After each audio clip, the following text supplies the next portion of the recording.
ఈ మర్డర్ కేసుకు సంబంధించినటువంటి ఇన్వెస్టిగేషన్లో ఆద్యంతము మాకు సహకరించినటువంటి గద్వాల జిల్లా మీడియా మిత్రులు, అదేవిధంగా ఎంతో సున్నితమైన కేసు తెలంగాణ పోలీసింగ్ కి దేశం మొత్తం మీద కూడా చాలా పేరు ఉంది. ఆ పేరుని ఏమాత్రం ఇన్వెస్టిగేషన్ కంప్లీట్ చేసి అందరి నిందితులను అరెస్ట్ చేసినటువంటి గద్వాల జిల్లా పోలీస్ యంత్రాంగం ప్రతి ఒక్కరిని కూడా ప్రత్యేకంగా అభినందిస్తున్నాను. కేసు పూర్వపరాల్లోకి వెళ్తే మనకి మధ్యప్రదేశ్కి సంబంధించినటువంటి నవ యువ జంట మేఘాలయ హనీమూన్ మర్డర్ కేసుని దేశ ప్రజలు మర్చిపోకముందే, అదేవిధంగా పెళ్ళైన నెల రోజుల్లోపే ప్రియుడితో కలిసి భర్తను అంతం చేయడం జరిగింది. ఈ తేజేశ్వర్ మర్డర్ కేసుకి సంబంధించి ఏమేమి ప్రత్యేకతలు ఉన్నాయంటే, ఈ మర్డర్ కేసులో ఎంగేజ్మెంట్ అయిన కాడి నుంచి కూడా ఇతన్ని తేజేశ్వర్ని చంపడానికి ఐశ్వర్య అతని ప్రియుడు మనకి తిరుమల కూడా ఫస్ట్ నుంచి కూడా మనకి ప్లాన్ చేసుకోవడం జరిగింది. దీంట్లో ఎక్యూజ్డ్ యొక్క డిసీజ్డ్ యొక్క మూవ్మెంట్స్ తెలుసుకోవడం కోసం ఎప్పటికప్పుడు జీపీఎస్ ట్రాకర్ను వాడటం జరిగింది. అదేవిధంగా సుఫారీ గ్యాంగ్ని ఒకదాన్ని ఎంగేజ్ చేసుకొని ఆ గ్యాంగ్లో ఉన్నటువంటి సభ్యులందరూ కూడా డిసీజ్డ్తో ఒక ఫ్రెండ్షిప్ని డెవలప్ చేసుకొని నమ్మించి తీసుకెళ్లి మర్డర్ చేయడం జరిగింది. తమ్ముడు మిస్ అయినట్టుగా మనకు కంప్లైంట్ ఇవ్వడం జరిగింది. ఆ కంప్లైంట్ ని బేస్ చేసుకొని మనం మ్యాన్ మిస్సింగ్ కేసు రిజిస్టర్ చేశాము.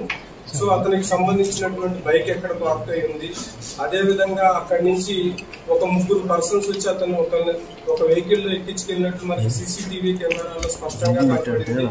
దాన్ని బేస్ చేసుకుని మనం అబ్జర్వ్ చేస్తే వాళ్ళు ఎవరు అన్నోన్ పర్సన్స్ కాదు, చాలా ఫ్రెండ్లీగా చాలా మాట్లాడుకుంటూ స్నేహపూర్వకంగా మాట్లాడుకుంటూ వెహికల్ లో బోర్డ్ అయినట్టు కనపడింది. సో మనం ఇది గద్వాల్ బోర్డర్ డిస్ట్రిక్ట్ అవడం వల్ల వెంటనే మనం అన్ని వైపులా కూడా ముఖ్యంగా ఏపీ సైడ్, కర్నూలు సైడ్, అదేవిధంగా కర్ణాటక సైడ్ కూడా స్పెషల్ టీమ్స్ ని పంపించడం జరిగింది. ఈ లోపు మనకి అన్ని అన్నోన్ డెడ్ బాడీస్ ని కూడా మనం వెరిఫై చేయడం జరిగింది. మనకి ఈ ఇన్సిడెంట్ మనకి జరిగిన తర్వాత ఆల్మోస్ట్ ఆల్ సండే రోజు మనకి కర్నూలు ఏరియాలో ఒక డెడ్ బాడీని ఐడెంటిఫై చేయడం జరిగింది. ఈ డెడ్ బాడీని మనం కంపేర్ చేస్తే ఇతను మనకి మిస్ అయినటువంటి తేజేశ్వర్ డెడ్ బాడీతో మనకి అన్ని సిమిలారిటీస్ కూడా రావడం వల్ల మనం ఇంకా ఇన్వెస్టిగేషన్ ఇంప్రూవ్ చేయడం జరిగింది. సో దానిలో భాగంగా మనం వరుసల ఇన్వెస్టిగేషన్ స్టార్ట్ చేస్తే ముఖ్యంగా దీంట్లో కాన్స్పిరేషన్ డిసీజ్డ్ యొక్క వైఫ్ అయినటువంటి ఐశ్వర్య, అదేవిధంగా ఆమెకు సంబంధించినటువంటి లవర్ బ్యాంక్ మేనేజర్ది మనకి మెయిన్ కాన్స్పిరసీ బయటపడింది. సో ఆ విధంగా ఇన్వెస్టిగేషన్ ని మనం స్టార్ట్ చేయడం జరిగింది. దీంట్లో ముఖ్యంగా బ్యాంక్ మేనేజర్ ఎవరైతే తిరుమల ఉన్నాడో ఇతనికి సంబంధించి ఇతనికి డిసీజ్డ్ వైఫ్ అయినటువంటి ఐశ్వర్య యొక్క మదర్ తో కూడా ఇల్లీగల్ ఇంటిమసీ ఉంది. తర్వాత ఈ డిసీజ్డ్ వైఫ్ తో కూడా ఇల్లీగల్ ఇంటిమసీ పెట్టుకోవడం జరిగింది. సో ఎట్టి పరిస్థితుల్లో కూడా ఈమెని సెకండ్ మ్యారేజ్ గా కానీ లేకపోతే ఎట్టి పరిస్థితుల్లో ఆమెతో సెక్సువల్ రిలేషన్ కంటిన్యూ చేయాలనేటువంటి దురుద్దేశంతో ఈమెకి ఎంగేజ్మెంట్ అయినప్పటి నుంచి కూడా అతని దగ్గరికి లోన్ కోసం వచ్చినటువంటి నగేష్ అనేటటువంటి వ్యక్తితో ఒక ఒప్పందం కుదిరి ఏదో ఒక రకంగా అతన్ని ఎలిమినేట్ చేయి, నీకు ఎంత డబ్బు కావాలంటే అంత ఇస్తాము, అదేవిధంగా నీకు ఎన్ని లోన్స్ కావాలంటే అన్ని లోన్స్ శాంక్షన్ చేస్తానని చెప్పి నమ్మించడం జరిగింది. ఆ నమ్మించిన క్రమంలో ఎంగేజ్మెంట్ అయిన కాడి నుంచి కూడా ఇతన్ని చంపడానికి ప్లాన్ చేయడం జరిగింది. ఈ క్రమంలోనే ఈ ఐశ్వర్యకి ఈ బ్యాంక్ మేనేజర్ కి మధ్య ఈ మేఘాలయలో జరిగినటువంటి హనీమూన్ మర్డర్ కేసుకు సంబంధించినటువంటి డిస్కషన్స్ కూడా జరిగినాయి.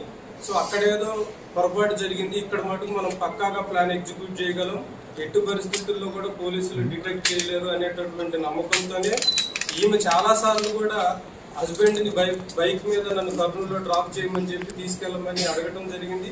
ఆ క్రమంలో కూడా వీళ్ళు చాలా సార్లు అతన్ని అటాక్ చేసి ఈమెను తీసుకొని అతను ఏదన్నా లడాక్ కానీ అండమాన్ కానీ వెళ్ళిపోవాలని, అదేవిధంగా ఈ సుఫారీ గ్యాంగ్ ఈ తేజేశ్వర్ని మర్డర్ చేయాలని చెప్పి ప్లాన్ చేయడం జరిగింది. ఈ క్రమంలోనే మనకి 17వ తారీఖు రోజు ఈ సుఫారీ గ్యాంగ్ కి సంబంధించినటువంటి వాళ్ళు తేజేశ్వర్ని నమ్మించి అతని వెహికల్లో మనకి ఇటిక్యాల మండలంలో ఒక విలేజ్ లో పొలం చూడాలి అని చెప్పి నమ్మించి తీసుకెళ్లడం జరిగింది. ఆ క్రమంలోనే అతన్ని ఏదో రకంగా ఈ రోజు ఫినిష్ చేయాలనేటటువంటి క్రమంలో ఇనీషియల్ గా కర్నూలు సైడ్ కూడా తీసుకెళ్లారు, మరలా వెనక్కి తీసుకొచ్చారు. సో అతను నేను దిగెళ్ళిపోతాను అనుకునే టైంలో ఈ మన ఎర్రవల్లి గద్వాల్ మధ్యలోనే ఒక స్విఫ్ట్ డిజైర్ వెహికల్ లో అతను డ్రైవర్ పక్క సీట్ లో కూర్చున్నాడు. వెనక కూర్చున్నటువంటి పరశురామ్ అదేవిధంగా మన రాజేష్ వీళ్ళు ఏం చేశారంటే వెంటనే వాళ్ళు ఆ డ్రైవర్ సీట్ కింద పెట్టుకున్నటువంటి వేట కొడవలతో నెత్తి మీద కొట్టడం జరిగింది. ఒక అతను చేతులు గట్టిగా పట్టుకుని గొంతు స్లిట్ చేయడం, కడుపులో స్టాప్ చేసి ఇమ్మీడియట్ గా అతన్ని ఫ్రంట్ సీట్ లో నుంచి బ్యాక్ సీట్ లోకి లాక్కోవడం జరిగింది. లాక్కున్న తర్వాత వెంటనే యూటర్న్ చేసుకొని మరలా అటు బీచ్పల్లి సైడ్ వెళ్ళారు. మరలా ఈ లోపు అతను తిరుమలతో మాట్లాడి అతని గైడ్ లైన్స్ ప్రకారం ఈ హైవే మీద వెళ్తే మనకి ప్రాబ్లం ఉంటుంది అనేటటువంటి ఉద్దేశంతో ఈ ఆలంపూర్ ఎక్స్ రోడ్ నుంచి మనకి రైట్ టర్న్ తీసుకొని అటు పంచలింగాల సైడ్ వెళ్ళారు. పంచలింగాల్లో ఈ తిరుమలకి సంబంధించినటువంటి ఒక ఓపెన్ ల్యాండ్స్ ఉన్నాయి. ఆ ల్యాండ్స్ లో బాడీని ఫస్ట్ డిస్పోజల్ చేయాలని చూశారు.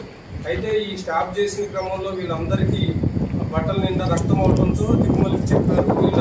వీళ్ళందరి కోసం కొత్త బట్టలు పర్చేజ్ చేసుకోవడం జరిగింది. ఈ డెడ్ బాడీని తీసుకెళ్లి అక్కడ కర్నూలు దగ్గర ఉన్నటువంటి ఒక నాలాలో పడేసేసి బాడీని డిస్పోజ్ చేసి ఎటోళ్ళు అటు డిస్పర్స్ అయ్యారు. సో ఈ క్రమంలో మనం ఇన్వెస్టిగేషన్ చేస్తూ ఈ మర్డర్ కేసులో మనం ఇప్పటి వరకు మొత్తం 8 మందిని అదుపులోకి తీసుకున్నాము.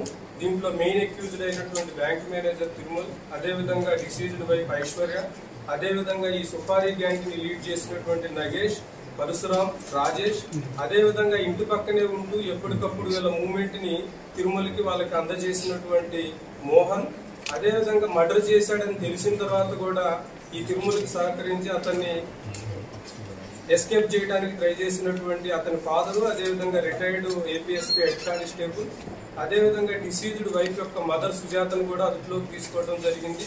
వీరి దగ్గర నుంచి సుఫారీకి సంబంధించినటువంటి కొంత అమౌంట్ ని, కొన్ని సెల్ ఫోన్స్ ని, అదేవిధంగా డిసీజ్డ్ బైక్ పెట్టినటువంటి జీపీఎస్ ట్రాకర్ ని, వేట పొడవలు, వీటన్నిటిని కూడా సీజ్ చేయడం జరిగింది. అందరికి కూడా, ఎందుకంటే డిసీజ్డ్ ఈ ఐశ్వర్య మదర్ కి కూడా ఈ అక్యూజ్డ్ తో ఇల్లీగల్